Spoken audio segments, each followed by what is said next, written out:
Greetings. I'm Detective Sergeant First Class Harry Gavel, Camden County Prosecutor's Office, Homicide Division, retired. I bring you these stories from the murder capital of the nation, Camden City, New Jersey. Listener discretion is advised due to the graphic nature of the content. The following episode recounts the details of a real homicide investigation. All information presented is taken from public court records, law enforcement files, and direct investigative experience. The names of the victims and individuals involved are used with the utmost respect, and no part of this story is intended to exploit or sensationalize their sufferings. As a retired homicide investigator, I believe these stories matter. To honor the victims, to understand the truth, and to bring closure to the families left behind. Some content may be disturbing to listeners. Discretion is strongly advised. Curtis Jenkins, black male, age 24, Camden City resident. He was a small-time drug dealer. He was sent to prison. He was sitting under the clock in Trenton State Prison, as a matter of fact, counting his days down to when he would be up for parole. It was getting close. Soon he might be released back to the main streets of the city, but only to continue his gangster life of dealing drugs. It was now 1991. Jenkins was currently serving out a bid for a drug distribution and related charges rap. As he was there, he was dreaming of his freedom again. He was acutely aware that he had to convince the very tough parole board that he had been reformed. He had a lengthy criminal rap sheet, and he was definitely practicing his highly anticipated interview with the parole board. In reality, instead of being rehabilitated, Curtis was dreaming of returning to the city streets. He had been dealing drugs independently at the corner of 6th and Royden Streets in Camden City. His dreams consisted of buying a new car, designer clothing, high-end shiny diamonds and gold to adorn his new physique. That was his set, his spot, and he fully planned to return to it. What he did not have was a plan B. Unbeknownst to him, his beloved spot had been taken over by a ruthless Camden City street gang known as the Lynch Mob. The Lynch Mob had also set up their drug house in an abandoned home right on the corner of 6th and Royden Street.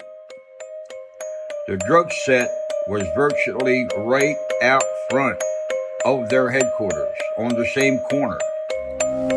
On the side of the abandoned house were the words in typical Camden City graffiti style in white paint and large letters. It read, Lynch Mob, marking their turf. Now, these boys were young and they were ruthless. I found that the young gangster will kill you quicker than an older gangster. Why? Because the young ones do not think of consequences. Their belief is that if they do get caught, legal consequences for juveniles are much less than they are for an adult. I once arrested a juvenile offender who was a Sons of Malcolm X gang member who had killed someone at the behest of the gang's leadership. I asked him, before I arrested him, as I was interrogating him, well, if we happen to catch the person that killed this person, what do you think his consequences should be for murder? Gunning a guy down in cold blood in the street. What do you think that he should get punished over that? His answer? He thought for a few seconds, looked straight in my eyes and said, I guess about a $15 fine. No joke, people. The kid was serious. Now, Jenkins, not knowing the current status of his old spot, was busy. Every day he worked out for hours in the prison gym. He was building the new force to be reckoned with. Curtis Jenkins, CJ, the man with the shit. It was working. Most of his free time, and he had plenty of it in prison, was spent pumping iron. He was transforming himself into a very muscular, imposing figure. No one to mess with. He was serious, and he intended to throw his weight around, as you will hear shortly. Curtis was a nightcrawler, basically on his own and no real permanent address. He was loosely tied to the 700 block of Cherry Street in Camden, New Jersey. He visited and stayed with various friends and contacts he had around the city before he went to prison. He was tired of that. He wanted more out of life. He had only one way of getting it in his mind, and that was the street, pushing and dealing drugs. That was what he knew. He saw many of his peers cruising the streets in their Grand Vics, posing in their gangsta lean with music blowing the block up. That's what he wanted. But he wanted to be top dog this time. By the time he came up for parole, it was March 1991. He was hopeful the parole board would believe his well-rehearsed plea story of, oh, I learned my lesson. Prison has reformed me. I'm a new man, and I am eager to start my new life, living clean and sober and drug-free. So, as it were, Curtis Jenkins was on his way to the grave. He just didn't know it yet. He was paroled on March the 14th, 1991.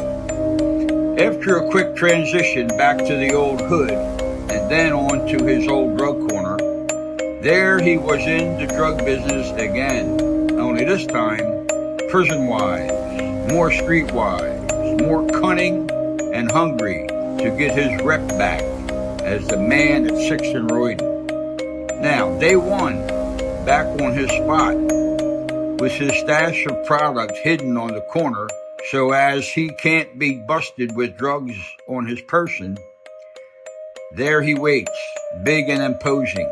But there's a problem. Young boys from the lynch mob had taken over the corner at 6th and Royden, now their headquarters. They aren't playing. Curtis made a fatal mistake when he muscled a couple of the lynch mob boys off the corner. Oh, he muscled them off the spot. For now. They left. He bad, no doubt, but they will be back. The mob boys held a meeting shortly thereafter, and their plan was hatched. They would designate at least 2 gang members to take Curtis out with force. Curtis had to be blindsided, though. Fighting him with fists was not in the cards. This was 1991. Guns settled street disputes. Scores were settled with guns. The gang's revenge was secondary to the gang's desire to own 6th and Royden Street. That was their set, their headquarters, period. So it was set. The gang was silent, but very deadly. They made previous attempts to talk to Curtis and take the corner. They got the word to Curtis, but Curtis was adamant. This was his spot before he went away, but now he's back, and he was not giving his spot up. He expected these boys to respect him because, after all, he went to prison, and he didn't rat on anybody, and he was now back on the streets. This could not stand. Curtis had to go. They were watching from inside the mob's headquarters, the abandoned house which they squatted in and branded as their headquarters. They had pretty much nailed down the hours and times that would be best to catch Curtis on the set, where no witnesses would be likely to see him get killed. The hit was assigned to at least 2 gang members. I believe there were 3. They waited, they watched, they planned. Precisely at 3 a.m. on Wednesday, June the 12th, 1991, Curtis was again on the corner of 6th and Royden Street, dealing his drugs as usual, when at least 2 triggermen emerged from a dark alley just across the street with guns drawn. They each had a gun in each hand. They quickly approached Curtis, opened fire, shot him to death, actually blowing him out of his hat. His now bullet-riddled body fell to the ground after it danced like a man in bare feet on hot coals. He was shot everywhere except for the soles of his feet. As quickly as they approached and opened fire, they disappeared into the darkness, the dark corners and alleys. City streets and roads were very treacherous in the 1990s. You could bank on that fact. I know. I was born and raised in Camden, New Jersey. I worked those streets as a Camden County detective from the prosecutor's office for 15 solid years. Now, city neighbors were being held hostage to drug sets and street violence at that time. Residents felt hopeless. Cops were busy everywhere, and we needed more. Curtis's body was found after a report of loud gunshots at the location. He was transported to Cooper Hospital Trauma Unit, where he was pronounced DOA, dead on arrival. At the scene of the crime was left behind his baseball cap and a large pool of his blood. Also, 20 spent shell casings of various calibers were on the ground. They were marked, photographed, measured, and collected. That was all that was left in the aftermath. Curtis lived and survived only 94 days after being released from prison on March the 14th in 91. Slaughtered in a hail of gunfire at just 24 years old. It was now time to go to work. We were left with nothing and at ground zero. The canvassing of the neighborhood didn't reveal anything of evidential value. One man who was said to be looking out of his window from across the street said his eyes were giving him trouble. He didn't see anything. He only heard a bunch of shots. A woman who lived in the house right in front of the corner where the shooting took place told me personally while I was interviewing her. Well, she heard what she thought was firecrackers. She just pulled the covers up and went back to sleep. She had been in bed. She never went to go look out the front window. It was another mystery. It was my 23rd murder case. Detective Brian Beverly was assigned to the case from Camden. I was tagged from the prosecutor's office. We jumped on it like 2 vampires, starting at the fresh pool of blood. We quickly came up with a strategy, a plan to squeeze the surrounding brick and mortar walls, halls, and empty alleyways. This was a drug set. We were the police. We know there is a drug gang active and operating on this very site. Our plan was, we'll shut it down. Nobody does any business on this corner until we get some answers. An unarmed man was brutally gunned down in cold blood.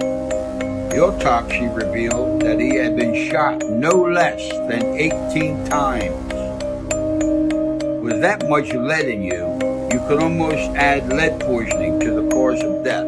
Do me a favor.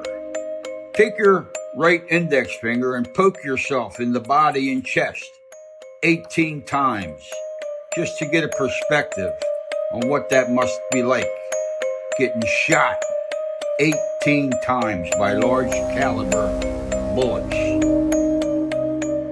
We set up camp. We requested that Camden City Police devote at least one marked unit in my county vehicle and place them and ourselves parked in the vehicles around the clock. We took shifts. Day and night, we sat, putting in as much of our time as possible to stay locked down in that location. We waited. We watched. We knew the boys in the hood were getting very frustrated. No drugs could be sold. No money to be made. Us being there, our very presence, was a huge problem for the gang. They wanted us gone. They had gotten rid of one problem. Now we were stopping them. We were the new problem. They knew better than to try to shoot a cop. So one early morning, in the wee hours, as I was sitting in my car, a man approached out of the darkness to my driver's side door.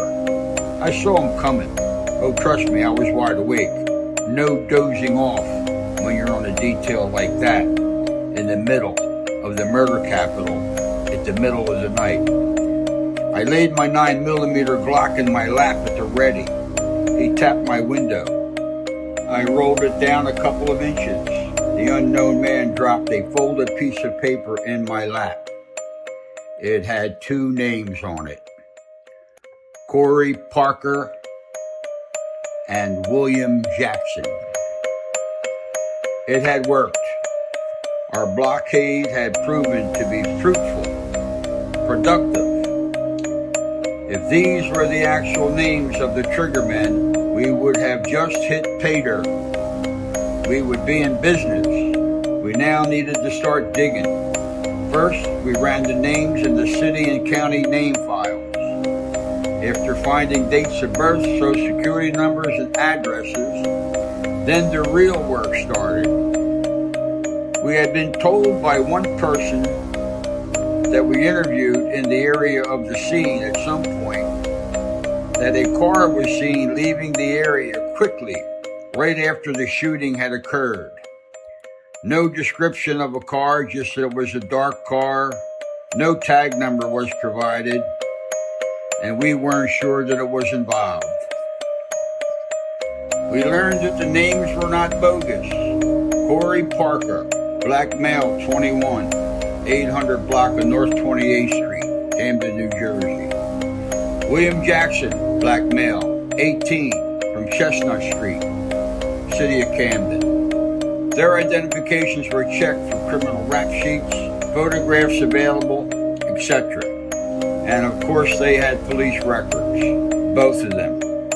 Once we were able to confirm their identifiers, they became our focus, persons of interest. We had to investigate everything about them that we could find before bringing them in for questioning. For example, any gang affiliation, any known employment, any known associates or friends we could talk to, the identity of their parents, all people we could talk to gain information about these two individuals before we hauled them in. The reason is obvious to investigators. You try to learn everything you can beforehand so as to better be prepared for your interview with the subject. Our next task, after preliminary investigative steps and inquiries, bring them in. You try to go for the weakest link first, but you got to figure out who's the weakest link. If that can be determined, maybe the one with less jail time under his belt would be your weakest link. Maybe the younger of the two would be. Sometimes the elder is the weakest link first. He may have more to lose than his partner in crime. You have to know your suspects. You could think of it as an educated guess. but do your homework. The next few days and hours would prove to be very interesting. We distributed wanted for information in connection to an active homicide investigation flyers. The police were given briefings prior to each shift. They would be notified and asked if they had any previous contact with the named individuals. In addition, they would be asked to let their street contacts know that the two men were being sought by homicide for questioning. The public was alerted as well. The city police were asked to frequent the area of 6th and Royden Streets on their daily routine patrols. This would help the police presence in the area and keep pressure on the situation for us. Now, once Detective Beverly and I were getting our bearings and more familiar with the dynamics of this particular murder, we decided to pay a late night visit to the abandoned house at 6th and Royden Streets, the lynch mob headquarters. We planned the timing of the event, we took uniform with us, and we hit the house. There we searched for the persons of interest and were, in fact, very lucky. We did locate one of the named men hiding in a closet there. He was identified on the scene and taken to the detective bureau where he was questioned. Suffice it to say, the public called in a tip providing a location for one of the persons of interest. He was grabbed up by the city uniform police and transported to our office and questioned. Both possible suspects denied any involvement, but did provide certain information which we were able to debunk. We couldn't prove anything on them at this point in time. However, after interviewing these two, we both had very strong gut feelings that we were definitely barking up the right tree. If my memory serves me, I do believe that we dug more deeply into the lynch mob members and conducted as many interviews of them as we could. The strategy was to put pressure on the gang to vow to close them down and break up the membership. The goal was to gather inculpatory information to confront and gain confessions who we considered the weaker link in hopes that he would implicate Corey Parker as the second shooter, which he did. Corey Parker was considered the older of the two men, the more seasoned, streetwise criminal. He was more seasoned than William Jackson, in our opinions. Both were charged with the cold-blooded murder of Curtis Jenkins. Parker's bail was set at $250,000. That's $250,000 cash. And William Jackson's bail was set at $200,000. In the end, this case culminated in the removing of 3 dangerous drug-dealing criminals off the street, placing a dangerous street-dealing drug gang known as the lynch mob under the microscope of law enforcement, which led to their complete and full destruction through police surveillances, undercover and controlled buys of drugs, both by police informants and undercover narcotics detectives. The public would really be surprised to know how much police investigative work is actually going on, dismantling criminal activities behind the scenes that they never, ever hear about. For Curtis Jenkins, a young man on the wrong side of the street, his bad decisions sealed his fate. His dreams of a better life through dealing drugs from a dark alley was actually his one-way ticket to a dark graveyard. This is Detective Gavel, signing off. See you next time.